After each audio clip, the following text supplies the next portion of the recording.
Good afternoon. I'm Joanne Hulbert, town historian. I'm here with Holliston People and Places near the shore of Lake Winthrop. We're here today to talk about a very important part of Holliston history and also history of this country. I'm talking about Pinus strobus. Pardon my Latin. It's the eastern white pine. This tree, which you can see all over Holliston, has a very interesting and very important part in American history.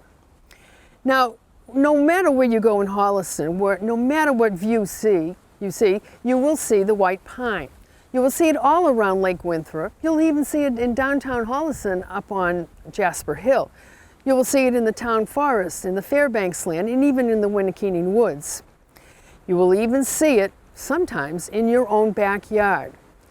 Now, you may not really like that tree all the time because it is the tree that puts that yellow film on your car in the spring. That's the pollen. That's how it spreads. But maybe after this, you will have a little better understanding and sympathy for this tree.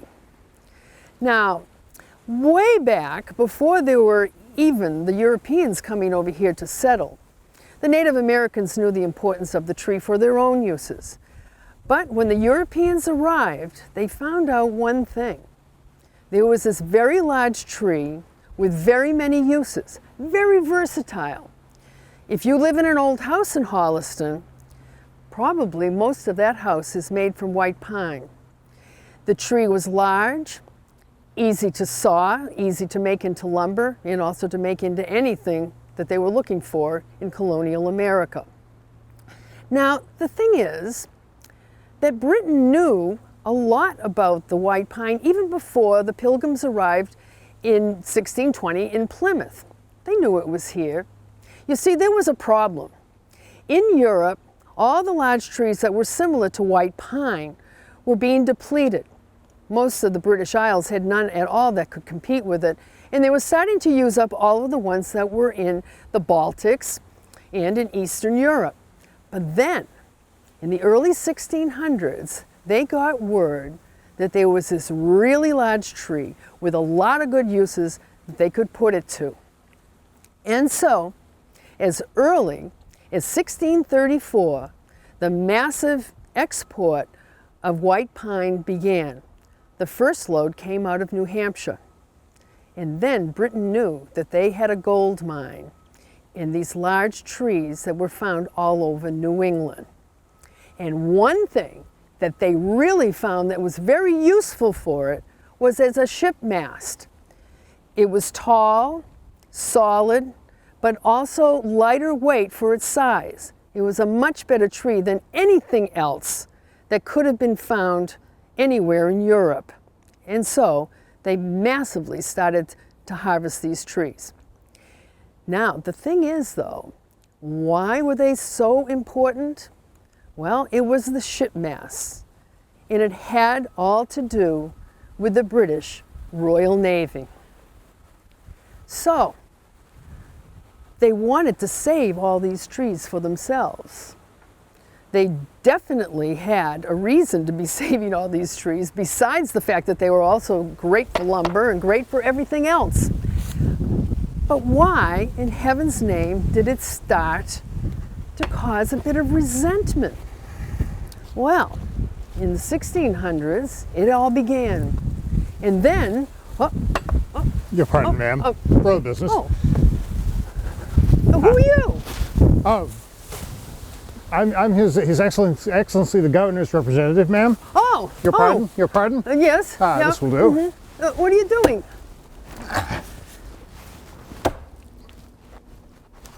Well, so what does that mean? Well, I see you have an explanation for what you have just done to this poor tree. for better providing and furnishing of masts for our Royal Navy, we do hereby reserve to us, our heirs and successors, all trees of the diameter of 24 inches and upwards of 12 inches from the ground, growing upon any soils or tracts of land within our said province or territory not heretofore granted to any private persons. We do restrain, forbid all persons whatsoever from felling, cutting or destroying any such trees without the royal license from us, our heirs and successors, first had and obtained upon penalty of forfeiting 100 pounds sterling unto us, our heirs and successors, for every such tree so felled, cut, or destroyed without such license. What? What? But this tree's on my property. Well, that may be, ma'am, but I think the governor, if you have questions, you may address them to the governor. Oh, okay. Oh, thank you so yes. very much. Oh, well, let me just leave you with one thing, sir. Save the date. June 17th, 1775. It's coming up. Meet us at Bunker Hill. You'll know us by our flag. It has a pine tree on it. They'll learn. They will definitely learn. So as you can imagine, everybody got a little bit resentful about this. After all, they were coming and taking the trees right off of people's property and carting it away and not giving them any money for it. They said, oh, it belongs to the king. It's got his mark on the tree. Pretty good, huh? Yeah, that's a great one. So resentment started to build, and you can imagine that the independent spirit started to meld in with the white pine trees.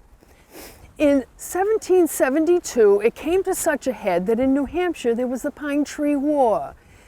There were several men who would dress up as Indians. Doesn't that sound familiar? They would disguise themselves, and they attacked one of the king's agents and ran him out of the town, literally on a rail. Well, of course, that didn't make the king or the agent or any of them very happy about that. That was in 1772. That's 1 year before the Boston Tea Party. 1 year before the Boston Tea Party. Dressing up and disguising themselves as Indians. Doesn't that sound familiar? That could have been the inspiration for what happened in 1773 on December 16th, the Boston Tea Party. Now, the thing is, on this flag, there's a pine tree. There's no tea bag on this. And so remember, for starting up on this Revolutionary War, it wasn't about the tea. It was a lot to do about the trees, and in particular, the eastern white pine. Thank you.